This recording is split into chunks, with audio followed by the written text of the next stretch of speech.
Dito guys, meron tayong 1,000 Gcash giveaway. Hahanapin mo lang yung keyword natin, tapos isi-send mo lang sa Facebook account ko. Meron na rin tayong giveaway sa page ko and sa second channel ko. Hi guys, welcome back to my YouTube channel. Sa vlog natin ngayon meron akong legit na earning website na i-share sa inyo. Dito sa website na to guys, everyday nakapag-withdraw ako dito kahit na wala akong ginagawa, and madali lang naman yung gagawin natin dito guys. Okay, para mabilis lang tayo or para hindi na masyadong humaba yung video natin, i-share ko na sa inyo kung anong website ba to.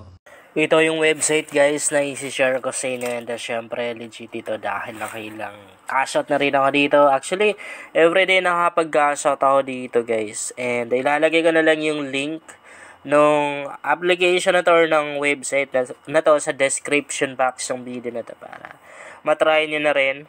Ang dami na rin mga nakapag-payout dito guys everyday, and napakadali lang talaga ng gagawin natin dito kasi manunood lang tayo ng mga videos sa TikTok. So, yun lang po yung task na gagawin natin. Maliban dun, wala na. Okay. So, ituturo ko sa inyo kung paano ba tayo kikita dito sa application na to or dito sa website na to. Pwede na rin kasi tayo mag-register sa kanilang website guys. Unang ways of earnings dito na pwede natin gawin para kumita tayo, para makapag-withdraw tayo everyday, ay yung pag-invest. Yes, merong puhunan dito guys. Kailangan nating mag-invest sa application na to. I-tap natin tong my account na to. Ako guys, di ako mahilig gumamit ng mga investment app, yung may mga puhunan or yung mag-i-invest ka. Pero iba kasi tong application na to Kasi pag nag-invest ka guys, halimbawa nag-deposit ka or nag-recharge ka dito, pag ayaw mo na, pwede mo siyang ma-return, ma-refund. Ganun. Ibig sabihin, pwede mo siyang makuha ulit yung dineposit mo dito. Unlike sa ibang platform or ibang application, the ones na nakapag-invest ka na, wala na, hindi mo na yun siya mababawi. Pero dito, pwede mo pa mabawi. Kasi yung unang content natin about dito sa application na to, nag-deposit ako ng 50 USDT ba yun? Kasi cryptocurrency yung gagamitin natin dito. Kailangan natin ng Binance. Yung $50 na yun, nung nagsawa na ako, nabawi ko guys, and kumita pa ako. Okay, so paano ba mag-deposit dito? Ituturo ko sa inyo guys. Punta tayo ng my account, and dito makikita natin yung recharge na yan. Lagay lang natin yan dito kasi nakikita yung number ko. I-tap natin yan. Tapos dito, ito yung makikita natin. Di ba pinakamaliit dito, $100. But actually, hindi yan yung minimum deposit dito or recharge. Kasi pwede pa tayong mag-recharge dito or mag-invest ng mas mababa. Paano siya gawin? I-tap lang natin to. Yan, i-tap mo yan. Pagka-tap mo, ito yung makikita mo.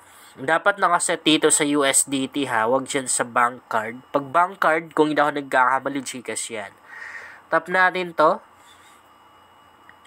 Pinakamaliit dito is $10 guys ha. Yun, $10.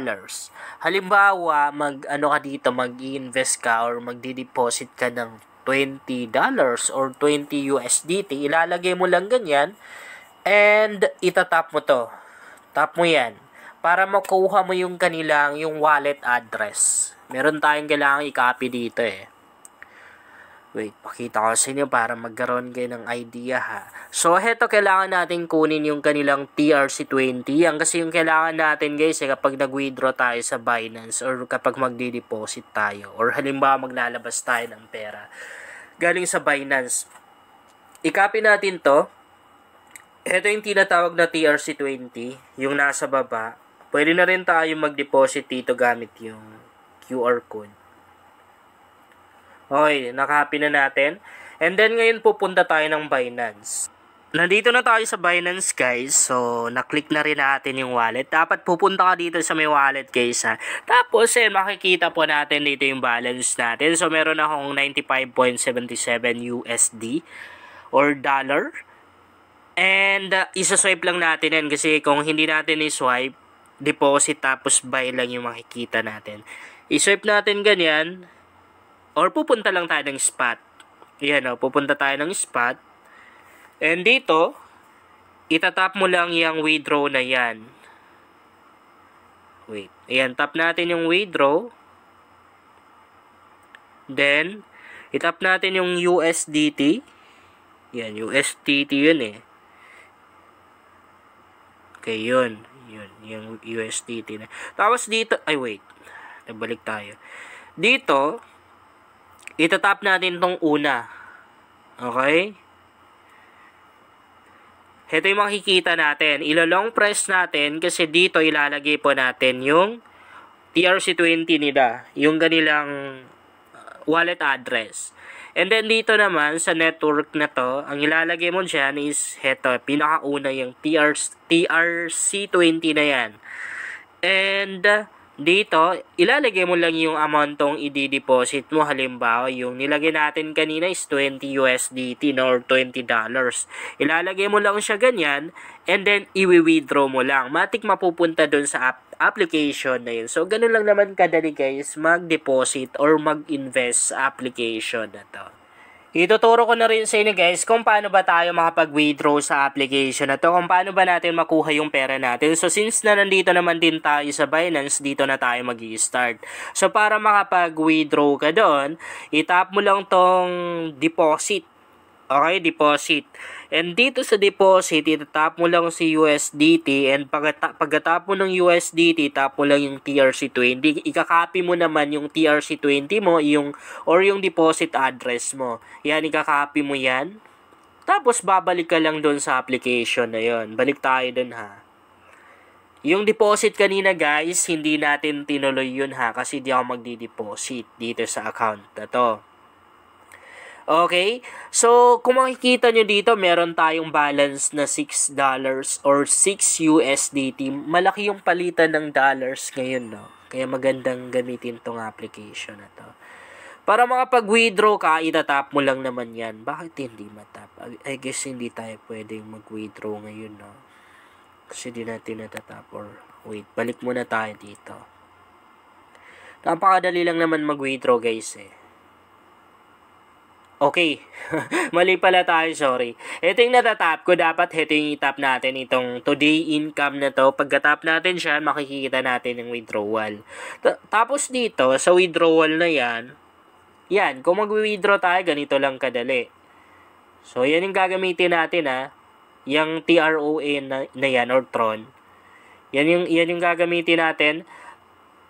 Tapos dito, syempre ilalagay lang natin, nakabind naman din dito yung deposit address ko or yung TRC20 ng Binance account ko. So, nandyan na yan. Every time na mag-withdraw tayo, yan yung magagamit. Tapos dito sa enter withdrawal amount na to, syempre yung amount tong i-withdraw natin. Pero wala pa tayong withdrawal money dito eh, or withdrawable money. So, balik tayo. I-demo ko na rin pala sa inyo kung ano yung task na gagawin natin dito kasi parang hindi ko naturo sa inyo, no? Okay, pupunta lang tayo dito sa cloud machine na to. Pagkatapos dyan, ito yung makikita mo. Dito kasi guys, para magkaroon ka ng mga task everyday, kailangan mong mag-deposit. Pag hindi ka nakapag-deposit, wala kang makikitang task dito. Okay? Pero kapag nakapag-deposit ka na, dito sa baba ng View My Task Commission na to, dito talaga guys, dito malalagay yung mga task na pwede mong gawin. And dun sa mga task na yun, napakadali lang naman ang gagawin mo kasi parang mag-claim ka lang eh. Parang magda-tap ka lang and then matik na mariredirect ka sa TikTok. And pag andun ka na sa TikTok, wala kang ibang gagawin, mag-i-stay ka lang ng ilang seconds. Pag nakapag-stay ka na ng ilang seconds, babalik ka dito sa application na to. And matik na makukuha mo yung dollar or yung pera na pwede mong makuha doon. And pag nakuha mo na guys, pwede mo na rin siya i-withdraw agad-agad. So dito guys, the more na mas malaki yung dineposit mo or ininvest mo, the more na mas malaki yung mga kikitain mo sa bawat task. Okay? Malaki yung pwede mong kitain sa bawat task na gagawin mo. And dito, pwede na rin tayong mag-refer or mag-invite. Tap natin tong may account na to. So, dito makikita natin, di ko alam kung dito ba. Okay, hanapin muna natin Hanapin muna natin yung invite kasi medyo nakalimutan ko. Okay, basta may invite dito. Ayan, heto. So, heto yung kitaan guys sa pamamagitan ng pag-i-invite. Para siyang pyramiding eh. Pyramiding yung gamit nila dito. So, ikaw yung nasa taas. Nasa taas tayo. So, pag nakapag-invite ka yan, malalagay dito. Halimbawa, 3 lang yung na-invite mo.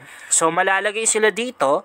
And yung 3 na na-invite mo, nag-invite na rin sila. Lahat ng mga taong mai-invite nila, meron kang commission doon, meron kang kikitain doon. So, ganun nag-work yung pyramiding guys. I guess lahat naman din tayo alam na no, yung pyramiding na yan. Kasi yan na rin yung gamit ng mga networking eh.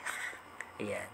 So, ibig sabihin, kapag marami yung mga taong nasa baba mo, syempre, malaki talaga yung commission na makukuha mo doon. Pero ang mahirap dito, medyo negative lang guys. Kapag hindi nag-deposit or nag-invest yung na-invite mo, useless lang kasi wala kang kikitain doon eh.